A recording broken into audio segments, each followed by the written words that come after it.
Malam. Jadi video-video yang pertama adalah dengan viralnya video ini tentu saya selaku Kepala Dinas Pendidikan Kota Makassar respon cepat terhadap apa yang terjadi. Nah ternyata video yang viral itu setelah kita menunda semua kedua belah pihaknya, semua baik siswa dan orang tua, ternyata ini kan saya anggap bahwa apa yang dibayangkan di viral itu tidak seperti apa yang substansi persoalannya. Ternyata ini kami anggap bahwa dengan tatap muka ini persoalannya kan sebenarnya persoalan sepele. Ya anak-anak itu kalau ke umur-umur seperti ini, anak-anak kan biasanya ya diejek sedikit kan, itulah yang membuat sebenarnya sampai saling kompai dan di samping juga itu bahwa kami anggap bahwa ini adalah konten. Karena setelah kami klarifikasi dengan orang tua, ini kan ada lucu-lucunya. Lucunya seperti apa? Jadi pada saat ini anak dia ada yang minum dulu, artinya setelah ini aksi-aksi lalu minum dulu, ambil tenaga. Ada juga makan dulu supaya kuat. Nah ini kan konten, ya konten. Sehingga karena ini sesuatu yang viral, ya viral sehingga di dalam video itu hanya kan sepotong, videonya kan sepotong. Jadi pada sesungguhnya yang muncul adalah yang tidak kelihatan kekerasannya, padahal tidak seperti itu kalau semua alur-alur ceritanya. Karena setelah kami klarifikasi baik orang tua baik siswa, ini kan sebenarnya lucu-lucu juga, ya lucu-lucu juga karena ada bahasa di dalamnya bahwa kami dulu mau tambah tenaga, mau minum, mau makan dulu deh supaya kuat dan utuh, kan seperti itu. Nah kami minta kepada seluruh masyarakat Kota Makassar, apa yang dibayangkan yang ada video setelah kami kalkulasi dan di sini sudah. Dan yang perlu kami apresiasi adalah bahwa sebenarnya ini sebelum viral ini sudah selesai persoalan.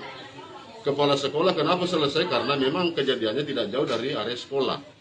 Sehingga pihak kepala sekolah dengan guru BP yang ada di sekolah itu menyelesaikan cepat. Menyelesaikan. Karena ini tidak urgen, tidak ada sampai mau lapor apa kemananya, tidak seperti itu, tidak sejauh apa yang kita. Oleh karena itu ini juga saya tekankan bahwa memang ada kalau kelihatan ada dua sekolah. Padahal kalau dilihat di sini bahwa terjadi perkelahian antar sekolah itu juga tidak betul. Jadi yang terjadi adalah bahwa makanya pada hari ini kami hadirkan dua kepala sekolah SMP 13 dan SMP 21 untuk memastikan bahwa apa yang ada di media sosial yang viral itu tidak seperti itu. SMP 13 itu adalah hanya karena kemarin anak-anak sekolah pulang kebetulan berkeluarga sama-sama, walaupun kita lihat di situ ada tujuannya untuk melerai.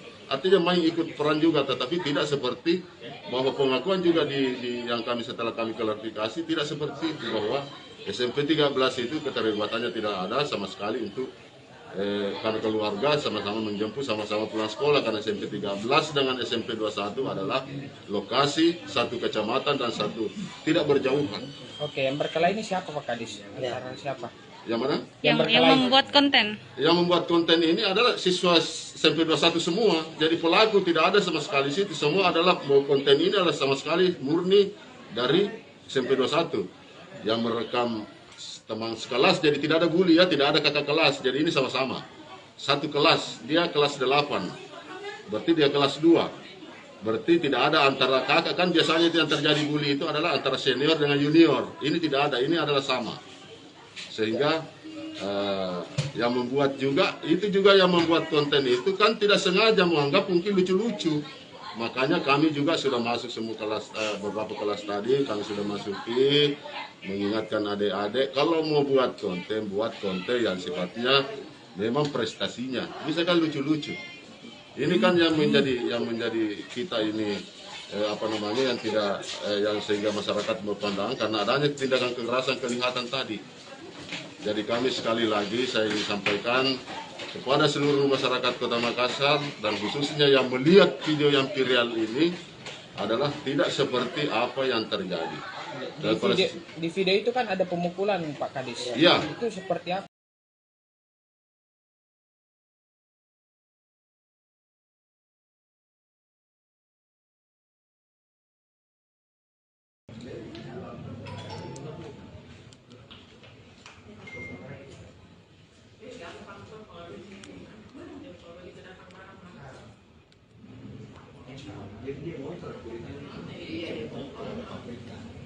Ini barang langsung dari sana. Selamat siang Tribunal, saat ini saya sedang berada di PT Star, tepat di Pelabuhan Pelindo, Jalan Pelabuhan Pelindo, Soekarno-Hatta. Dan Tribunal saat ini Dinas Perdagangan Provinsi Sulawesi Selatan sedang melakukan sidak atau penyelidikan di kantor distributor minyak goreng di Kota Makassar, satunya adalah PT Star, dan ditemukan bahwa perusahaan ini ilegal karena tidak memiliki surat-surat ataupun dokumen terkait perusahaan ini.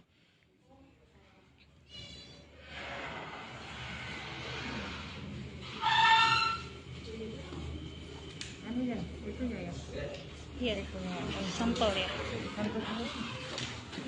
Bu, mau foto ya? Jangan, maaf Bu ya, ada CCTV soalnya mantau di sini. Apa-apa. Ya, kita kan dari sini. Iya, tapi kita di report nanti.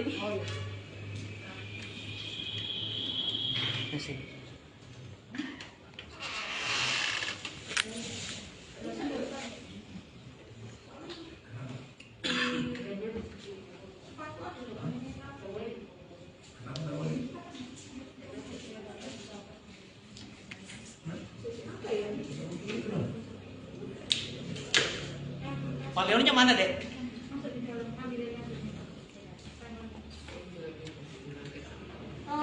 Video.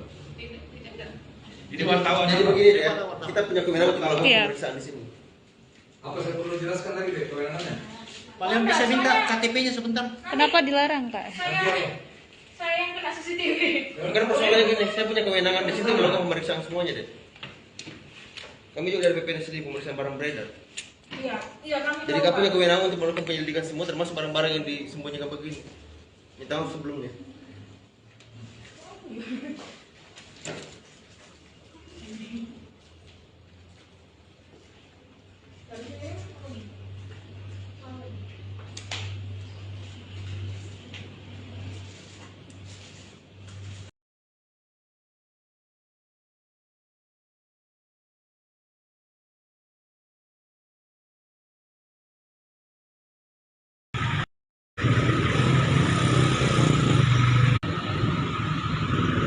Baik Tribuners, saat ini saya sedang berada di sekitar depan Hotel Puriarta, Kecamatan Makale, Kabupaten Tanah Toraja. Jadi bisa dilihat di sini sedikit terjadi kemacetan dengan skala ringan.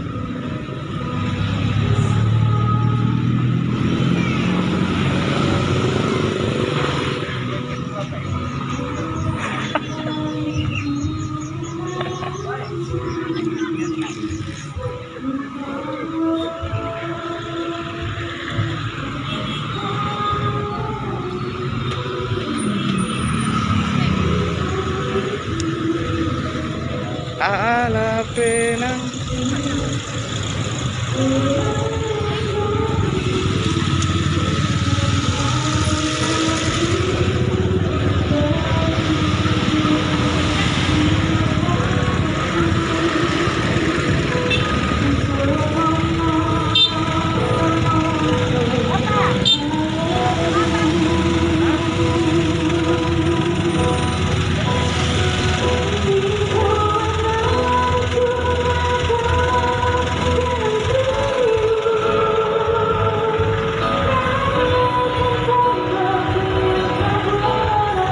Jadi kondisi ini sudah sering terjadi Tribuners saat ada acara nikahan di hotel ini.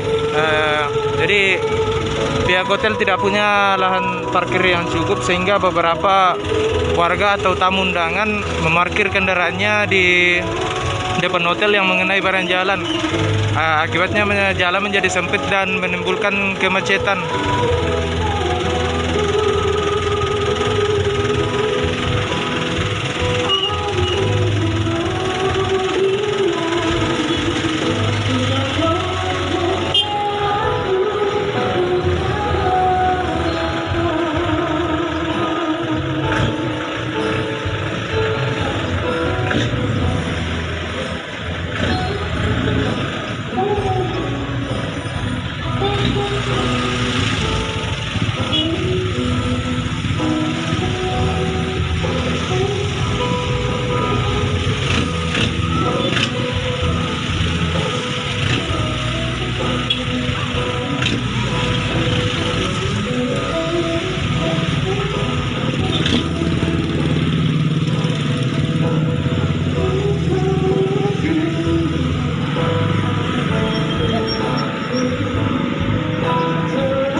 selamat pagi Tribuners dan Facebooker. Sekarang kita berada di acara launching IPAS Pelabuhan Parepare. Acara ini diinisiasi oleh BUMN, BNI dan Pelindo. Nah, IPAS sendiri ini adalah kartu yang kemudian akan digunakan untuk keluar masuk di pelabuhan Nusantara. Ya, baik, terima kasih banyak. Kami ucapkan kepada Bapak Pemimpin Cabang BNI Kota Parepare. Kemudian ya IPAS ini salah satu program dari digitalisasi BUMN untuk Indonesia. Nah, seperti ini suasana di acara launching IPAS hari ini. Penggunaan seremonial perdana yang dilakukan oleh pengguna untuk penggunaan TPS di gate pintu gerbang pelabuhan Kota Parepare. Kepada hadirin tamu undangan, kami persilakan untuk bisa turun bersama dan bersama-sama untuk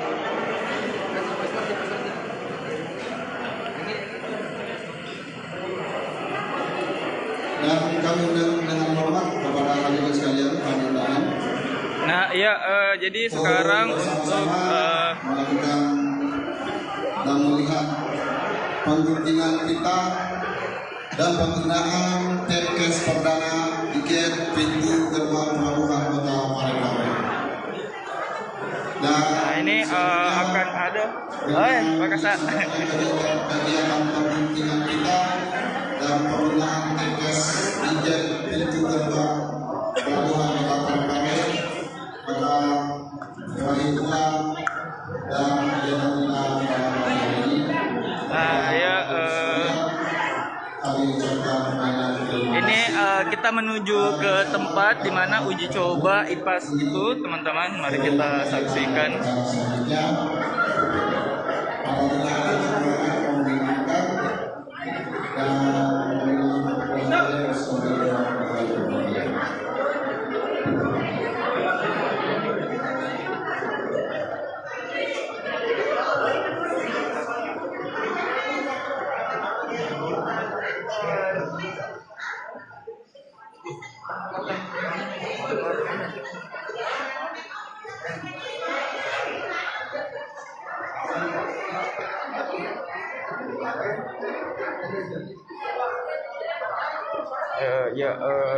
Untuk teman-teman Tribuners dan Facebooker, informasi bahwa sekarang kita menuju tempat uji coba perdana kartu IPAS dari produk pelabuhan BNI dan BUMN sendiri. Seperti itu. Nah, kita lihat di sana sudah ada bersiap-siap.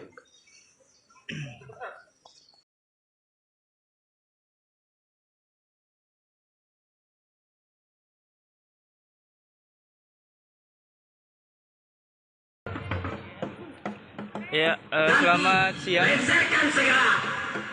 Selamat siang, Tribuners dan Facebooker. Sekarang kita berada di depan kantor PLN, unit pelaksana pelayanan pelanggan Kota Parepare. Nah, di depan PLN sendiri sekarang sudah ada organisasi yang mengatasnamakan LSM Lingkar Hijau sedang melakukan aksi protes terhadap PLN. Kita bisa lihat di sini ada spanduk aksi, teman-teman, menuntut untuk Dirut PLN melengsarkan segera. Ada apa dengan PLN UP3 wilayah Parepare? Nah, di sini ada apa namanya? Tunjukkan kinerjamu, kurjukan kehebatanmu. Jangan bermain di pihak ketiga. Mau nggak saya bongkarkan persoalan-persoalan permainan di pihak ketiga? Mau nggak?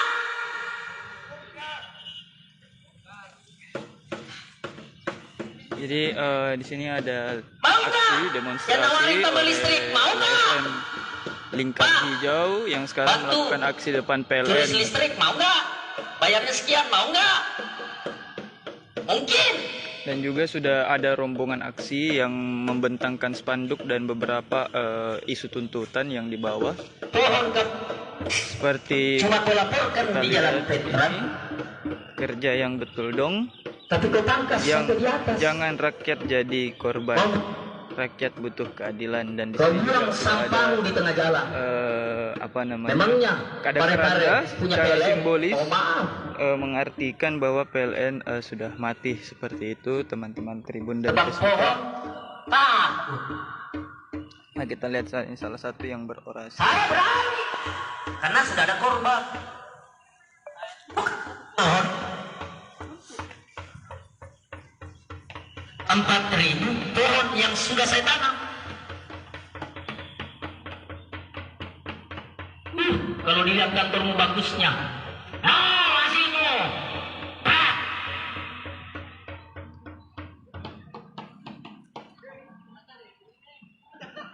Mana?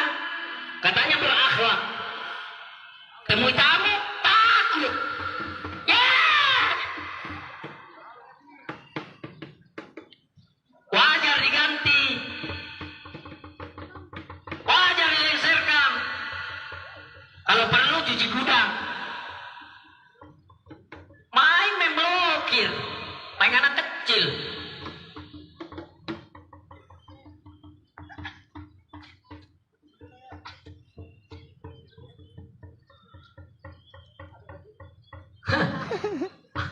Ada 76 tahun dari listrik. Rugi. Ya. Ada apa? Maunya kalau malam, namanya perusahaan listrik, matiin aja lampunya aja semua di sini, nggak usah pakai lilin aja.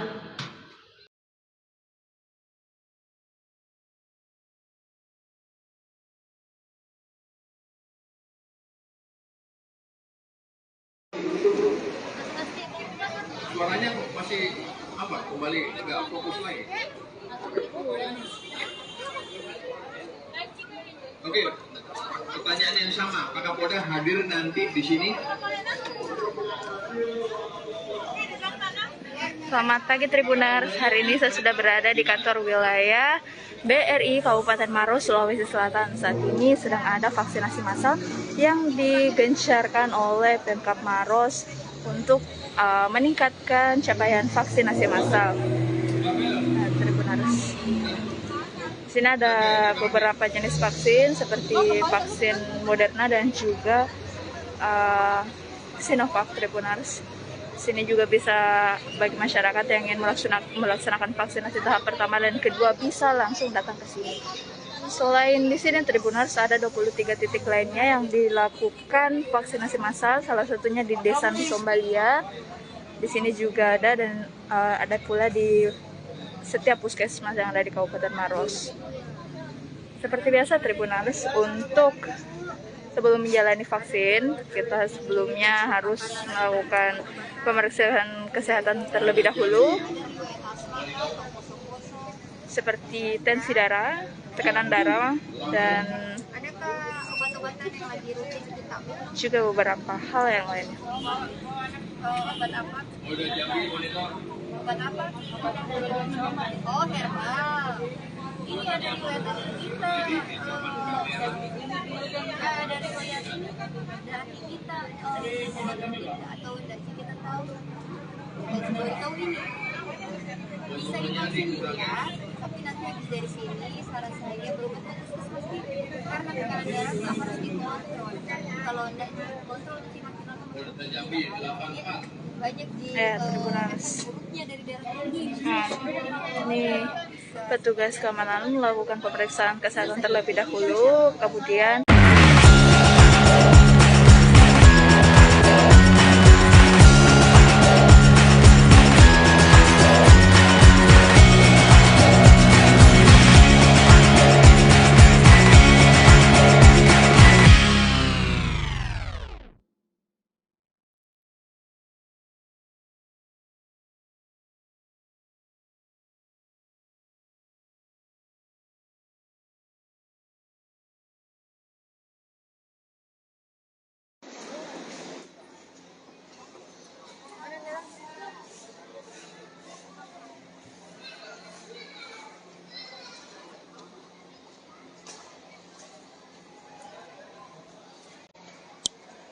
selamat pagi Tribuners.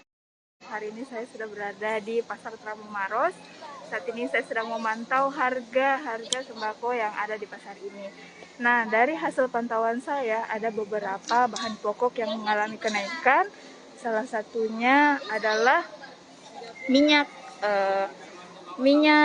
goreng Tribuners yang untuk minyak goreng curah dari harga 17.000 menjadi 19.000, sementara untuk minyak kemasan dari harga 19.000 menjadi 21.000 untuk per liternya.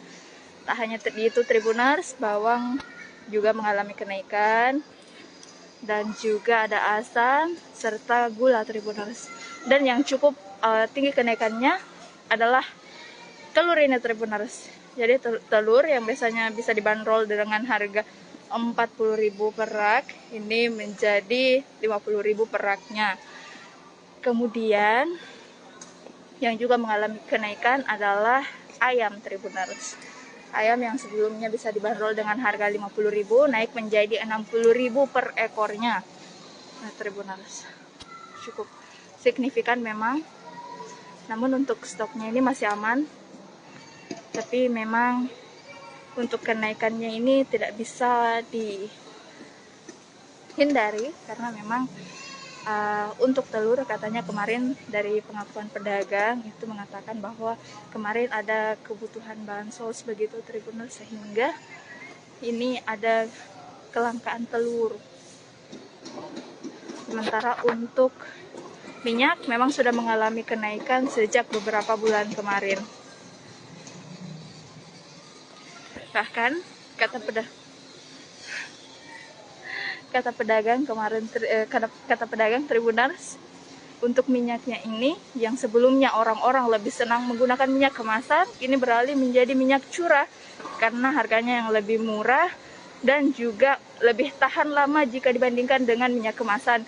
Untuk perbandingannya bisa 3 kali untuk pemakaian 3 kali minyak kemasan itu, sementara untuk minyak curah itu bisa dipakai hingga 5 kali penggorengan.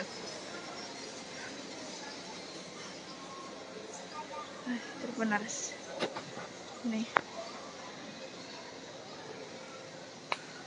meski mengalami kenaikan Tribuners, namun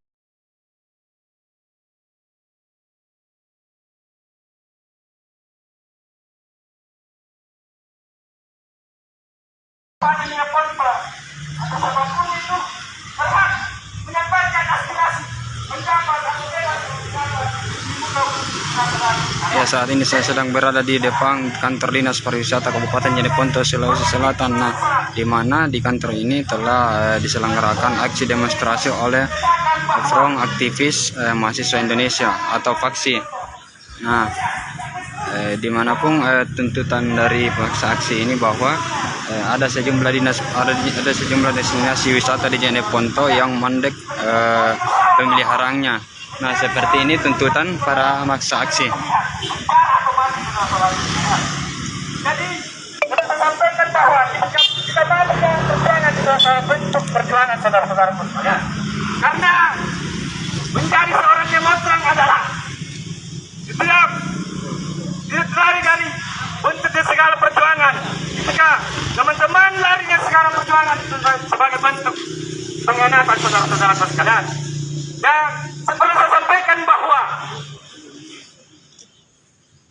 tidak diciptakan seorang pemuda Turatea lari mundur dari perjuangan saudara-saudara sekalian. Karena yang dimana ketika mundur dari perjuangan saudara-saudara itu sebagai pengkhianatan bagi kita semua saudara-saudara sekalian. Pernah setengah-setengah kau, mundur kau, pernah kau yang kau, maju kau. Jadi perlu lagi saya sampaikan kepada Mas Aksi, tetap satu instruksi, satu komando. Sebagaimana berapa kasus indikasi korupsi yang ada di Kabupaten Jeneponto, kemudian berhak mengevaluasi beberapa temuan yang ada di Dinas Pariwisata Kabupaten Jeneponto, saudara-saudara. Jadi, saudara-saudaraku sekalian, sebangsa dan setanah airku, kita tidak dilahirkan dari seorang pengecut, seorang pecundang. Dan di mana kita terlahir dari sebuah pemberontakan, saudara-saudara sekalian. Ketika itu mengingatkan bahwa itu sebuah sebuah keadilan. Dan apa yang disampaikan pada hari ini adalah sebagai keadilan saudara-saudara saya. Menjaga pergerakan saudara-saudara kepada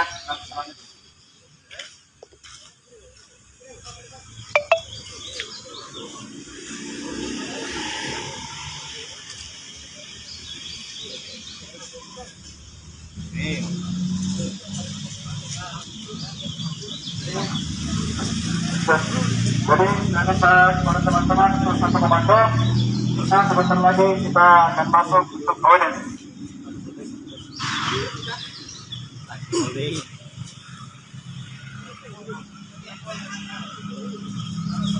Jadi baik, ingat kita dari Front Aktivis Mahasiswa Indonesia itu tidak setengah-setengah dalam gerakan pergerakan kawan-kawan sekalian.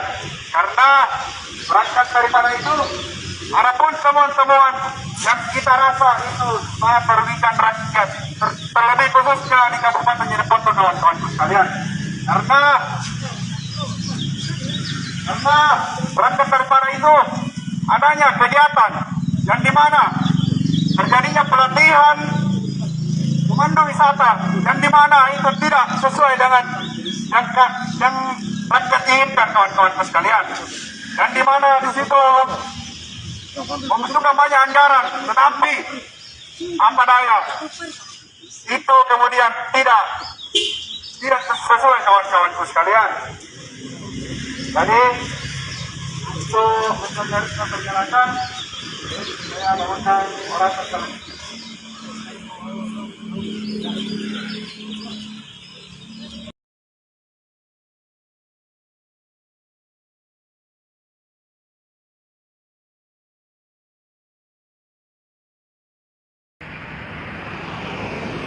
Pemirsa Tribunnews dimanapun Anda berada, saat ini saya sedang berada di Jalan Poros Kabupaten Sinjai ke Kabupaten Bulukumba, tepatnya di Kelurahan Biringire, Kecamatan Sinjai Utara, Kabupaten Sinjai, Provinsi Sulawesi Selatan.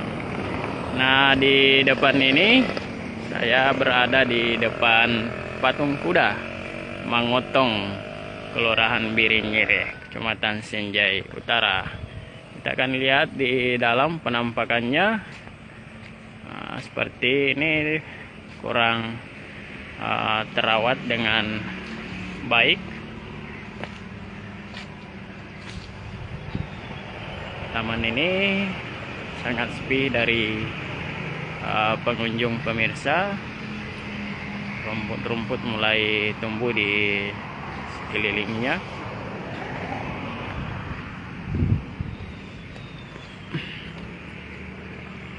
Ini kelihatan dua patung kuda yang saling membelakangi.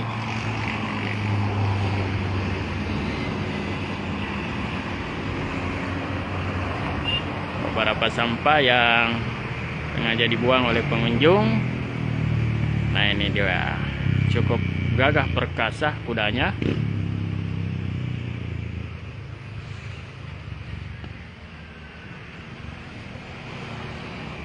Rumput-rumput mulai tumbuh.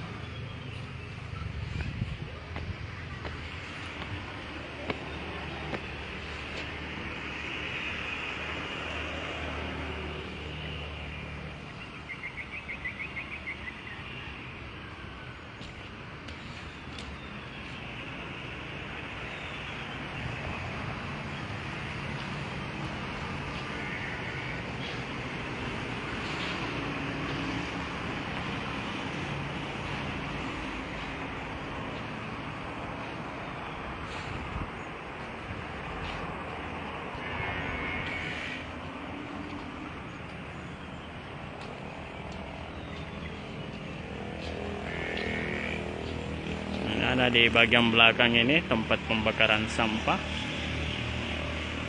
Ini merupakan sampah-sampah pengunjung yang menggunakan tempat ini baik di sore hari maupun di malam hari. Ini kuda ini yang terlihat berwarna kuning emas.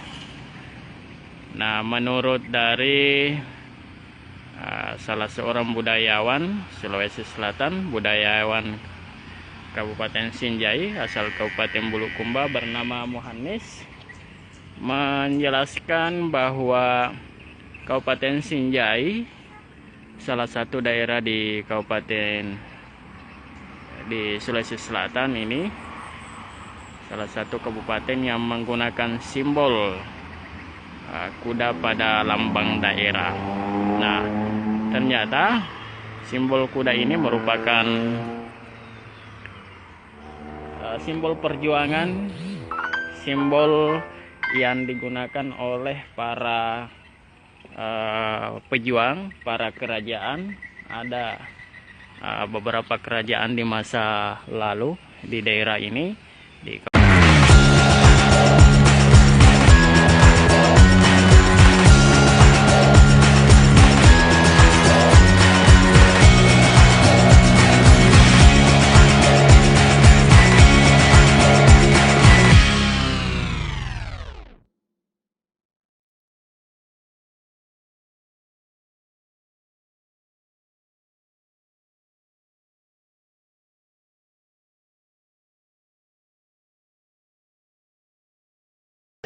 ini saya kata ini bahwa jangan-jangan perangkat desa ini, nantinya akan merusak tatanan di Dente Lumpuy. Jangan-jangan perangkat desa merusak tatanan di Dente Lumpuy.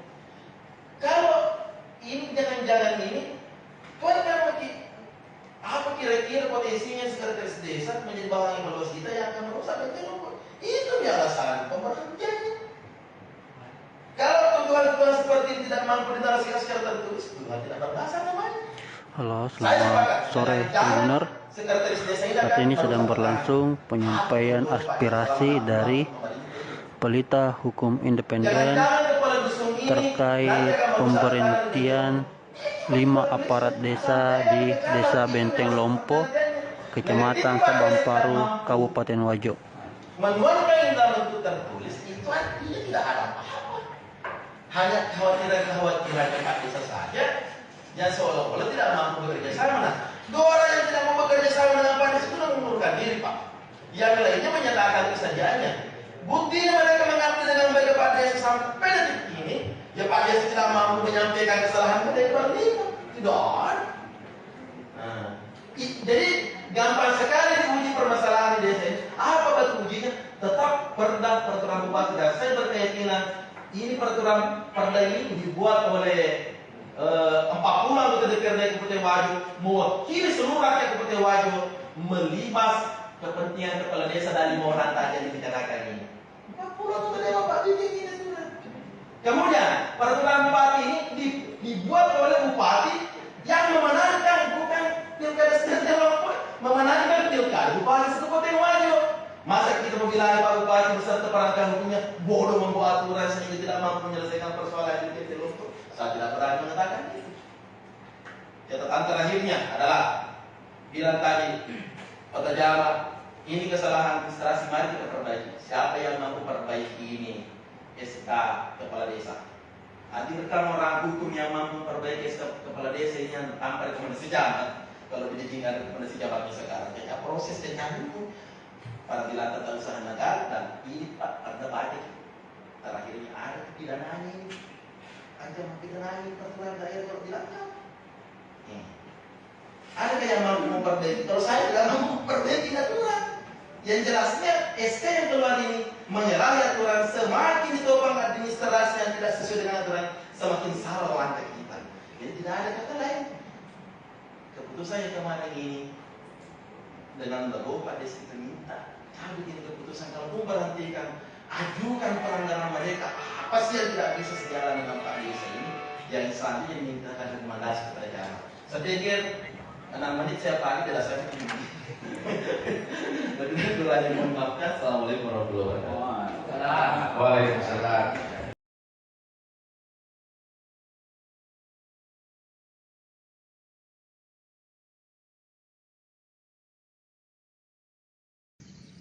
Ya, selamat sore Tribunner. Saat ini saya berada di Jalan Bribtu Suherman, Kabupaten Pindrang, Sulawesi Selatan. Bisa dilihat bagaimana jalan ini berlubang dan berkubang serta berlumpur ya Tribuners. Nah tadi itu baru saja hujan sekitaran pukul 1 siang. Nah kondisi setelah hujan itu seperti ini nih Tribuners. Jadi sebagian jalannya itu rusak dan berlubang ya Tribuners. Bisa dilihat.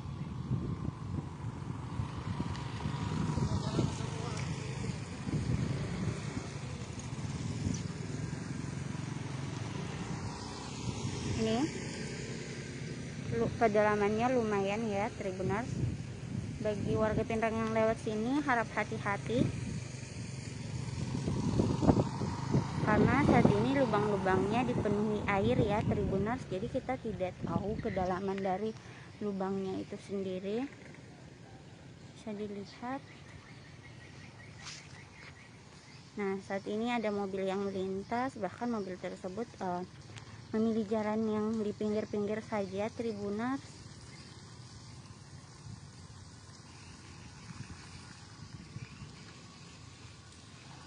Dan sangat hati-hati.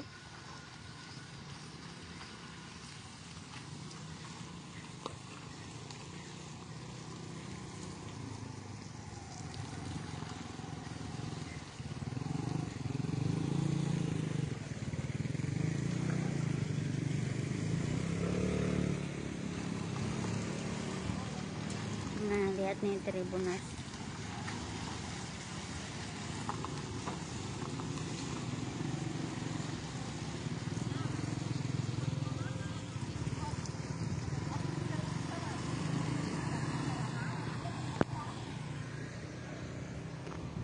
Nah ini yang paling parah.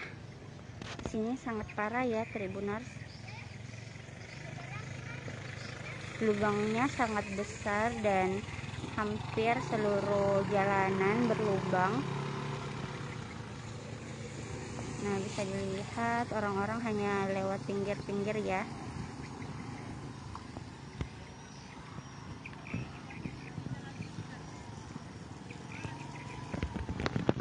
Oke, kita lihat.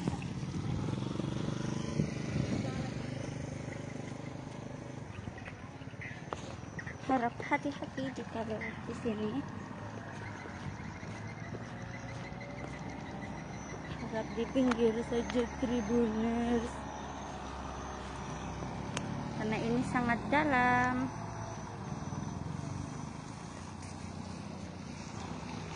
Nah bisa dilihat ini juga menjadi salah satu jalan alternatif, salah satu banyak kendaraan yang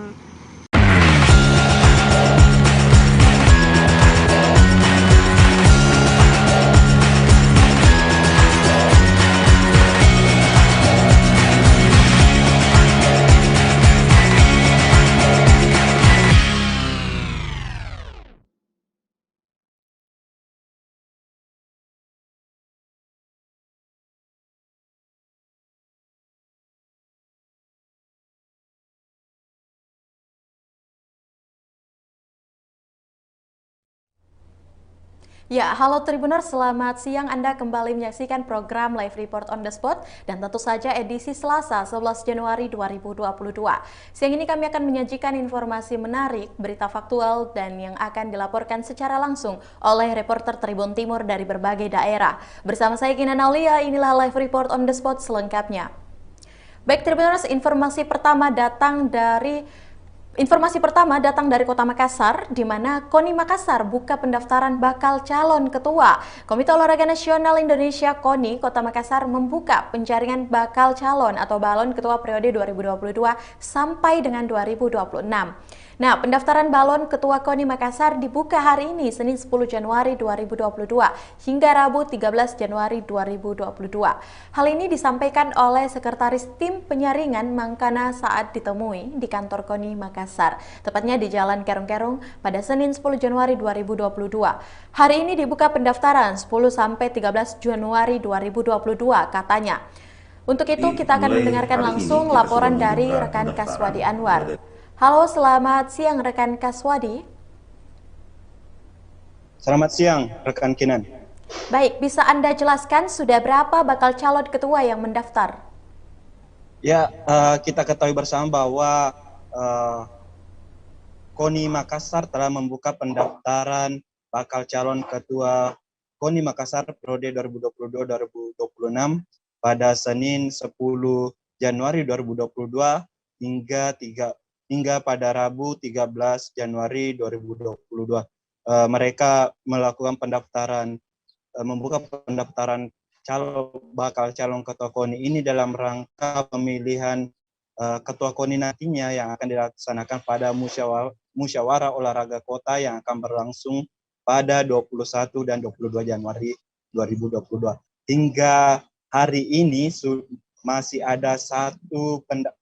hanya satu orang yang mendaftar, yakni Ahmad Susanto. Ahmad Susanto sendiri merupakan ketua dari AFP Sulsel, Asosiasi Futsal Sulawesi Selatan, dan sekarang ini menjabat juga sebagai pelaksana tugas dari Askot PSSI Kota Makassar.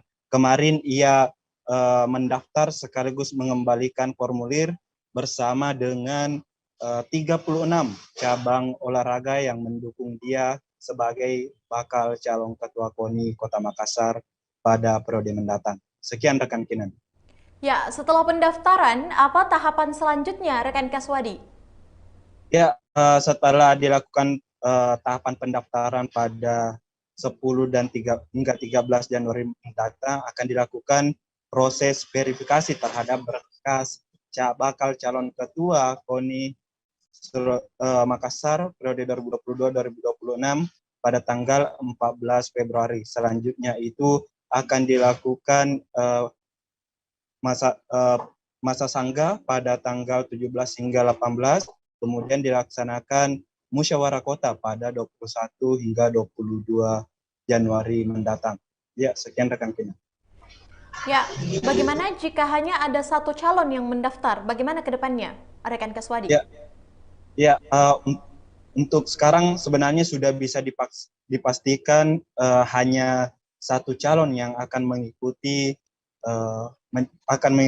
pemilihan ketua KONI Makassar periode 2022-2026 lantaran dukungan yang diperoleh oleh Ahmad Susanto sebagai bakal calon ketua mendapatkan dukungan 36 cabang olahraga dari 39 cabang olahraga yang ada di Kota Makassar. Sementara dalam syarat untuk mendaftar sebagai bakal calon ketua itu harus minimal 12 cabang olahraga yang harus diperoleh dukungannya. Ini berarti hanya tersisa 3 cabur lagi yang tersisa belum mendapat dukungan, dan ini tidak mungkin lagi ada calon lain. Untuk kedepannya dari Sekretaris Penyaringan Pak Munir Mangkana mengatakan mereka akan melakukan terlebih dahulu verifikasi jika memang sesuai persyaratan dan prosedur yang dilakukan, maka nama dari Ahmad Susanto ini akan dibawa ke musyawarah olahraga kota yang akan berlangsung pada 21 hingga 22 Januari 2022 mendatang. Namun untuk kepastian bakal akan dipilihnya oleh voters nantinya itu akan dikembalikan pada musyawarah olahraga kota KONI Makassar. Sekian rekan Kinya. Ya, baik. Terima kasih rekan Kaswadi Anwar untuk laporan Anda. Selanjutnya Tribuners, kita akan menyaksikan hasil wawancara langsung yang telah dihimpun oleh reporter Tribun Timur bersama dengan Sekretaris Tim Penyaringan Bapak Munir Mangkana. Berikut liputannya. Jadi mulai hari ini kita sudah membuka pendaftaran mulai dari tanggal 10 Januari 2022 hingga sampai tanggal 13 Januari 2022. Masa akhir dari pendaftaran. Setelah itu kita akan melakukan verifikasi berkas dan melakukan mengumumkan kepada masyarakat bahwa inilah calon ketua KONI yang mendaftar. Setelah itu ada masa sangga dan kami akan mengumumkan kembali calon ketua KONI yang telah memenuhi seluruh persyaratan yang dikeluarkan oleh tim penjaringan dan penyaringan. Untuk syarat-syarat yang untuk mendaftar sebagai calon ketua KONI ini apa saja Pak syarat? Jadi persyaratan sebagai calon ketua umum KONI yang pertama itu membawa dukungan cabang olahraga sebanyak minimal 12 ya, minimal 12 cabur dan pernah menjadi pengurus KONI Kota Makassar atau sedang menjadi pengurus, itu juga dibuktikan dengan SK atau surat keputusan. Yang berikutnya adalah pernah atau sedang menjabat ketua cabang olahraga atau sekretaris atau bendahara di salah satu cabang olahraga, dibuktikan dengan surat keputusan satu tingkat di atasnya. Yang terakhir bukti vaksin. Karena ini masa pandemi ya, jadi kita juga meminta bukti vaksin agar calon ketua KONI sudah melaksanakan vaksin dan melaksanakan perintah dari pemerintah, itu melaksanakan perintah. Kalau untuk ini Pak, apa sudah ada calon yang mendaftar sampai hari ini? Hari ini tanggal 10 Januari sudah ada salah satu LO calon yang mendaftar, itu tadi dari cabang olahraga tinju Pak Tawing, itu sebagai LO salah satu calon ketua umum yang itu melaksanakan perintah. Kalau untuk ini Pak, apa sudah ada calon yang mendaftar sampai hari ini? Hari ini tanggal. Ya, itulah tadi hasil wawancara bersama dengan Sekretaris Tim Penyaringan Bapak Munir Mangkana. Dan terima kasih rekan Kaswadi Anwar langsung dari Kota Makassar untuk laporan Anda dan selamat bertugas kembali. Baik Tribuners, kita melangkah ke informasi berikutnya. Ditemukan tanda kekerasan pada tubuh KKAP yang meninggal diduga korban pesugihan di Kabupaten Goa. Seusai jeda berikut.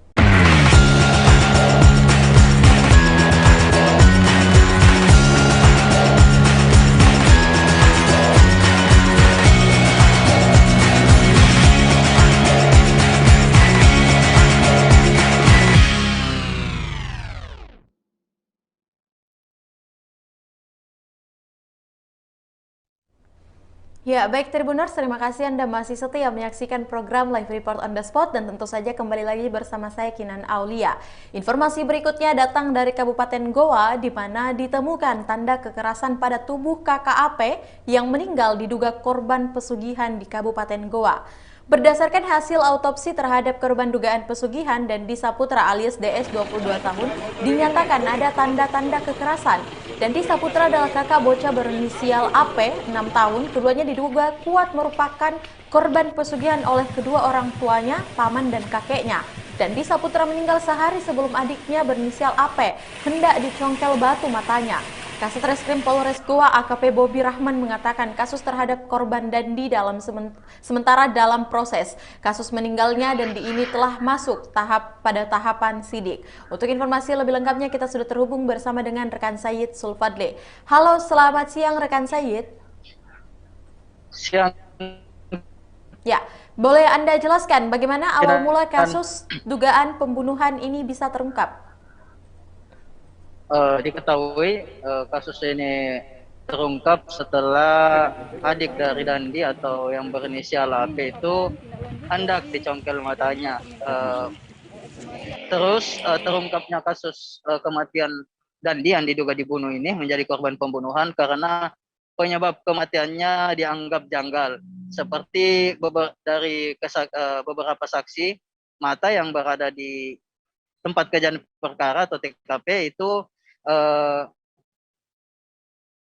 mengaku bahwa ada tanda-tanda kekerasan, sehingga polisi setelah menyelidiki kasus adiknya sendiri, kemudian Polres Goa juga menyelidiki kasus meninggalnya kematian Dandi Saputra, di mana kasus tersebut terungkap setelah beberapa kejanggalan terhadap kematiannya. Begitu pula dengan diketahui juga bahwa kematian Dandi ini terjadi sehari pasca terjadinya kasus hendak pencongkelan mata terhadap korban adik Dandi sendiri yang berinisial AP, yang diduga keduanya kuat merupakan korban pesugihan gitu. Ya, baik. Sudah sampai mana tahapan proses hukumnya dan berapa orang yang ditetapkan sebagai tersangka? Menurut Kasat Reskrim Polres Goa AKP Bobi Rahman, dia mengatakan bahwa kasus untuk Dandi sendiri itu sudah tahap sidik dan pihaknya telah menetapkan 3 tersangka, dan kasus 3 tersangka ini mereka yakni adalah kedua orang tua, bapak ibu, dan kakek korban sendiri. Begitu, Kinan. Ya, baik. Apa hasil autopsi sampai sejauh ini, rekan Said? Diketahui sebelumnya autopsi dilakukan pada bulan September atau bulan 9 2020 lalu, di mana setelah 2-3 bulan ini, beberapa bulan ini, akhirnya polisi membeberkan hasil autopsi terhadap korban sendiri. Menurut Kasat Reskrim, hasilnya benar ada tanda-tanda kekerasan pada tubuh korban. Begitu kan?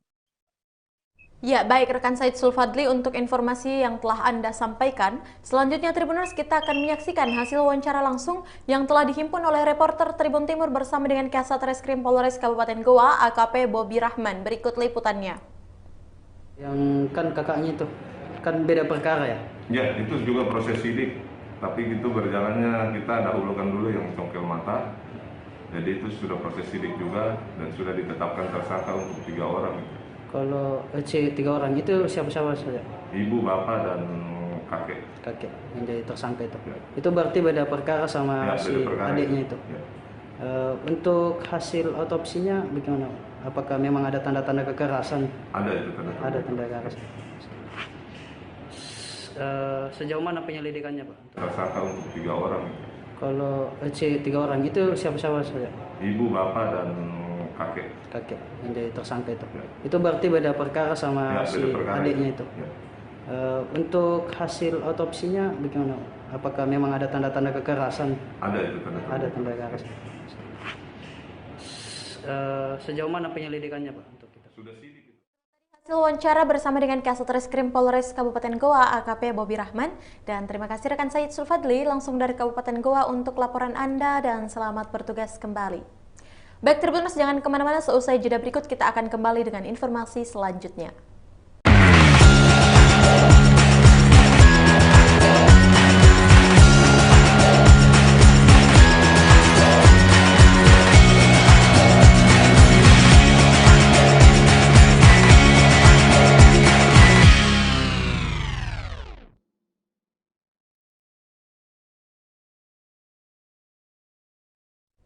Ya, baik, terima kasih Tribuners, Anda masih setia menyaksikan program Live Report on the Spot dan tentu saja masih bersama saya, Kinan Aulia. Informasi berikutnya datang dari Kabupaten Pinrang, di mana Bupati Pinrang sidak sekolah cek penerapan protokol kesehatan. Bupati Pinrang Irwan Hamid melakukan inspeksi mendadak di beberapa sekolah Selasa 11 Januari 2022. Hal ini dilakukan di masa awal pemberlakuan proses pembelajaran tatap muka. Irwan berpesan kepada para siswa dan tenaga pengajar untuk terus memberlakukan protokol kesehatan demi pencegahan penularan COVID-19 di masa pandemi yang masih berlangsung hingga saat ini. Ia menegaskan agar pihak sekolah menyediakan sarana cuci tangan dan menyediakan masker bagi siswa. Untuk informasi lebih lengkapnya kita sudah terhubung bersama dengan Nining Anggraini. Halo, selamat siang rekan Nining. Ya, selamat siang rekan Kinan. Baik, bisa Anda jelaskan dalam rangka apa Bupati Pinrang sidak sekolah? Ya, baik. Jadi hari ini Bupati Pinrang Irwan Hamid melakukan inspeksi mendadak di beberapa sekolah.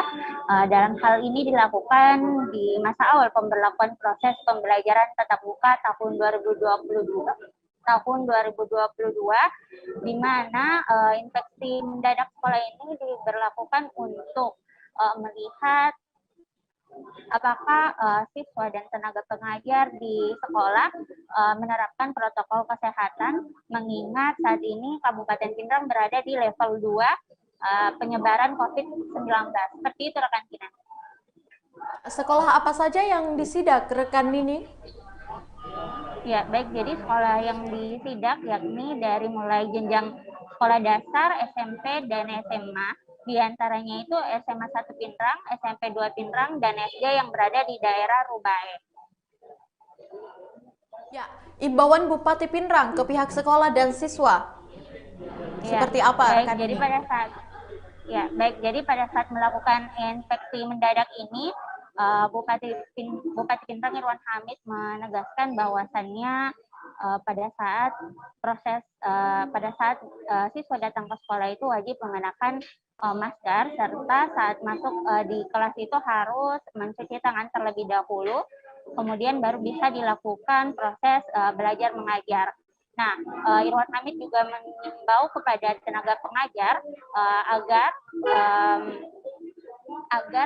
terlebih dahulu meminta persetujuan orang tua siswa sebelum masuk melakukan pembelajaran ini. Kemudian ia juga mengimbau kepada pihak sekolah agar menyediakan masker serta alat cuci tangan di setiap kelas. Seperti itu rekan Kinan. Ya, baik rekan Nining, terima kasih untuk laporan Anda langsung dari Kabupaten Pindrang dan selamat bertugas kembali.